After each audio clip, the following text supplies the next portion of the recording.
Sunday, and they play AC Milan at 8:45 p.m. on Saturday. Now, at this point in the season, every game is crucial. It's a must-win every single game, both for Inter and AC Milan. On Sunday, we've got Roma Udinese. Actually, St. Valentine's Day. Happy St. Valentine's to all the lovers out there. So at 12:30 p.m., we've got Roma Udinese. So you guys can have lunch with your girlfriend, no problem. And that night, you might have to talk to her because we've got Inter Lazio at 8:45 p.m. Yeah, must wins all over the place. That is a big game. Yeah. We did say it in 2 episodes ago. Inter's calendar until the derby is not looking particularly pretty. If we manage to get a win against Lazio, and then on February 21st, a win against AC Milan, that would be adding interesting bricks to the tower towards winning the league. What a weird metaphor. I don't know. No, I got it. We got it. Don't worry. We got it. Thank you. What about in the Prem? Who do we have? In the Premier League, we have got some great games coming up this weekend. So it all starts with Leicester versus Liverpool on Saturday at 1:30. Last time out, Liverpool won 3-0 with Diogo Jota getting the goals. And I forgot how key he was for them until I watched the highlights. I was like, oh my God, that guy was like really good. But he's meant to be back soon. He can't quite make it for this game. But Liverpool have won 2 of their last 4. Leicester winning 2 of their last 5. But Leicester haven't beaten Liverpool since 2017, and they've only drawn 1 in that time. So this could be a chance for Liverpool to get back in winning ways. They haven't won at home, but they have been managing to win away, which is quite weird. And they could go third on goal difference above Leicester if they win. So that's the first game that I think will be an interesting one. That is followed by, at 6:30 on Saturday, Manchester City versus Tottenham. Pep versus Mourinho. We always love this face-off. It's always great entertainment. Last time out, weirdly, Tottenham won 2-0, which when I checked that, I was like, oh. It feels like a lifetime ago. I know, man. Like, things were looking different at the beginning of the season. Well different than now. Yeah, Pep against Mou is something that we always like. As a Mou fan, I feel bad for the guy at this particular moment in the season. I think it's going to go one way, really. So I was looking at the record. No manager has beaten Mourinho more than Pep, which is 10 times. The next manager is Rafa Benitez, which is quite cool. And Mourinho has only beaten Pep 6 times in 23 meetings. Ooh. But if Spurs do win, they could go up to 6th. And if City win, which I think will happen, they could extend their lead to 8 points, depending how Manchester United do against West Brom. You would expect Manchester United to beat West Brom, but Manchester United did lose to Sheffield United. So you never know. You never know. And the last game I wanted to highlight is, of course, because I can't go one episode without mentioning them, or not the last game, the penultimate game.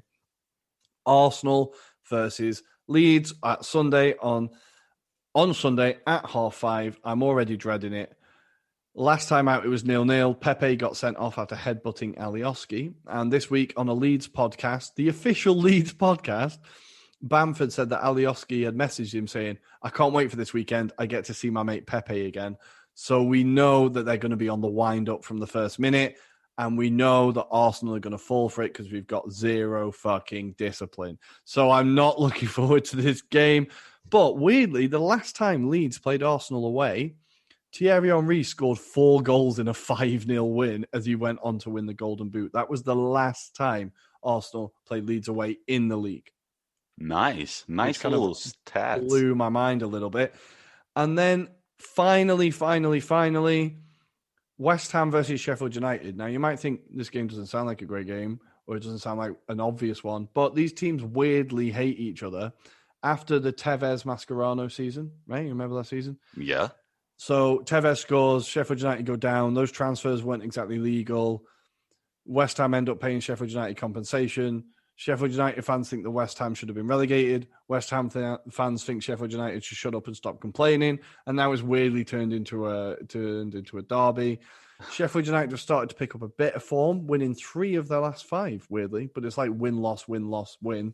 So they need consistency.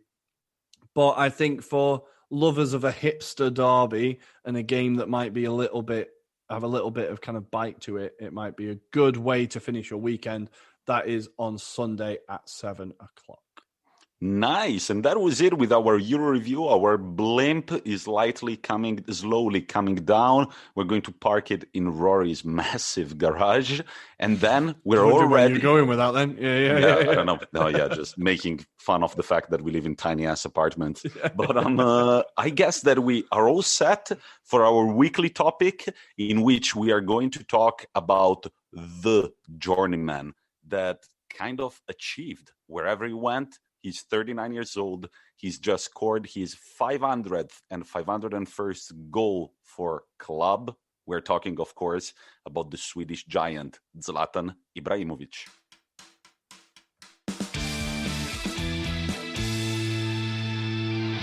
And here we are. This week, our weekly topic is going to be entirely dedicated to one person and one person only.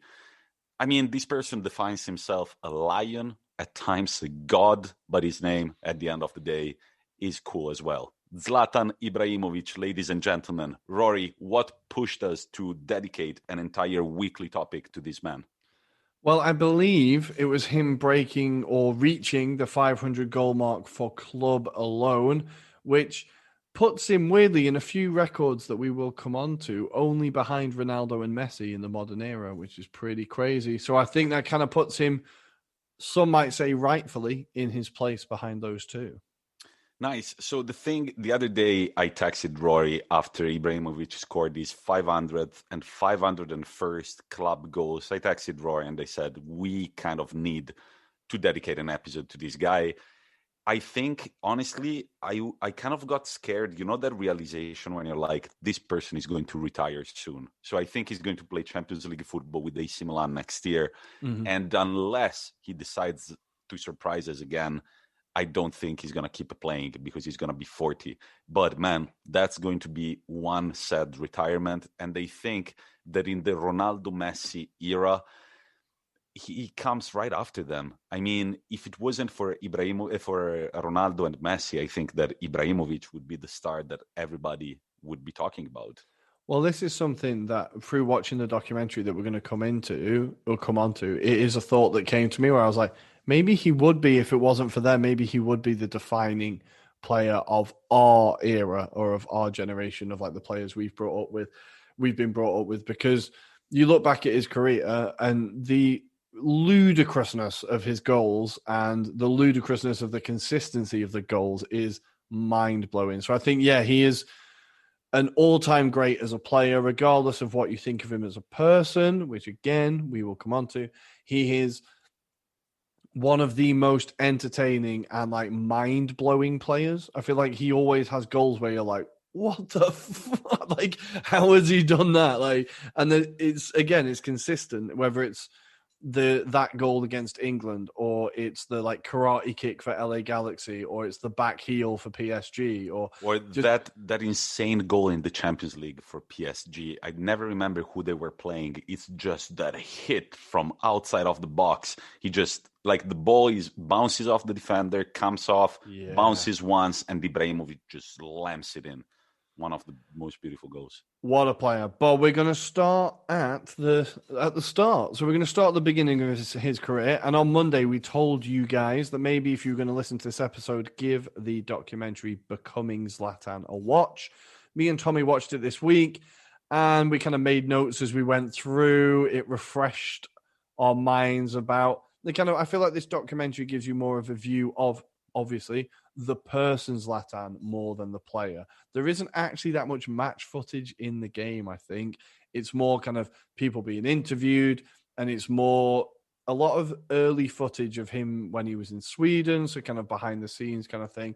And I think it definitely gives you a peek into the person Zlatan and the enigma that is The majority of the documentary is in English. Of course, there are Swedish bits, but if you're trying to learn Italian or if you already know Italian, you can find it actually on YouTube. Diventare Zlatan is the name. It's all subtitled, and that's where I watched it. It was great practice for my Italian, guys. It was great practice for my Italian. Oh, you ended up watching the same one, yeah? Yeah. So I was like, it was kind of like fucking with my head for a bit when you're like hearing Swedish and then reading Italian. I was like, oh, this is melting my brain a bit. But, it was good practice for my reading. So, And I feel like if you know Swedish, maybe Zlatan's pronunciation might be funny because, as you all know, Ibrahimovic is not really a Swedish last name. In fact, he was born from a Bosnian father and from a Croatian mother on October 3rd, 1981. Sorry. If he had waited just a little longer, he would have been a Scorpio, just like me, Marco van Basten, and Diego Armando Maradona. But guess what? Despite being a Libra, he started making a name for himself already at a very young age at his local team, Malmo. Now, this part of his career absolutely fascinates me because it was when we were watching the documentary, I was like, it's crazy that there was already a camera crew there to record him in the changing room and all right. Like they knew from the beginning, like film all of this. This will all be useful and valuable in about 20 years.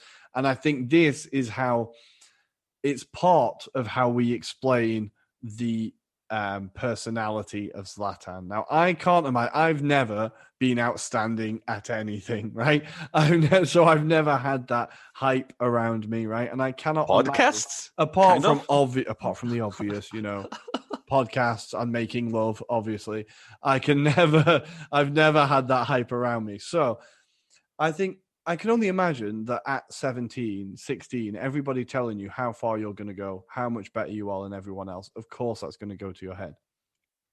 But my favorite bit about him being at Malmo is not just how much better he is than everyone else, but how much his teammates resent him for it is absolutely fucking brilliant. But also because besides the sheer talent that he had, and this was, for me, the most interesting thing about this documentary. I thought that Ibrahimovic had gotten cocky at Ajax, but no. God. He had always been like that.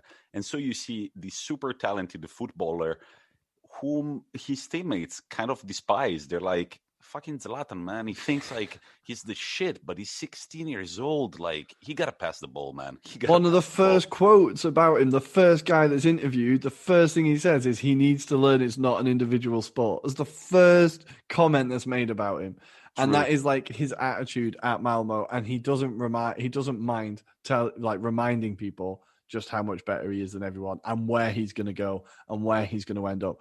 But also, I love this about him, that he's so driven and so... He knows how good he is. He knows where he's going to end up. He's not going to let anything get in the way of getting there.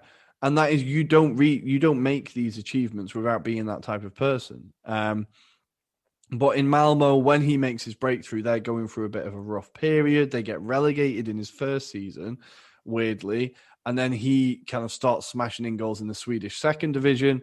They get promoted back to the Premier League. And this is where Ajax start to show interest. Now, as an Arsenal fan, I need to quickly put in the aside that the regret that still haunts me, I can't imagine that it doesn't haunt Wenger, is that Zlatan was on trial at Arsenal. I think many people have probably heard this story. He was on trial at Arsenal and he came in and Arsene Wenger asked him to train with the team. He wanted to see what he was like.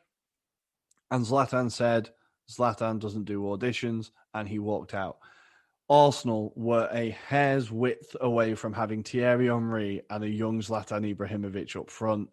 This will always, always hurt me. Yeah, man. I don't know if Zlatan would have gotten along with Arsene. What do you think? Now, this is something, again, I don't know how Arsene Wenger would have dealt with this. But I feel like Arsene Wenger we're talking about hypothetical now, but he kind of managed big personalities. I think he wouldn't have been at Arsenal long. And Anelka didn't stick around for long either. So I feel like Ibra wouldn't have been there long. In that split second that you went silent, I kind of saw yourself like picturing Ibrahimovic with a number 9 Arsenal shirt. Fucking imagine. Man, but this is like another thing. Okay, and then we'll really go deep on Ibrahimovic. But another thing that I think of is like when I hear these stories, is like, what would be now? Like maybe I don't know. Like what would be if he had chosen Arsenal? Well, we still wouldn't have won the Champions League because Ibra can't win it. So probably maybe a few more league titles. I don't know. But anyway.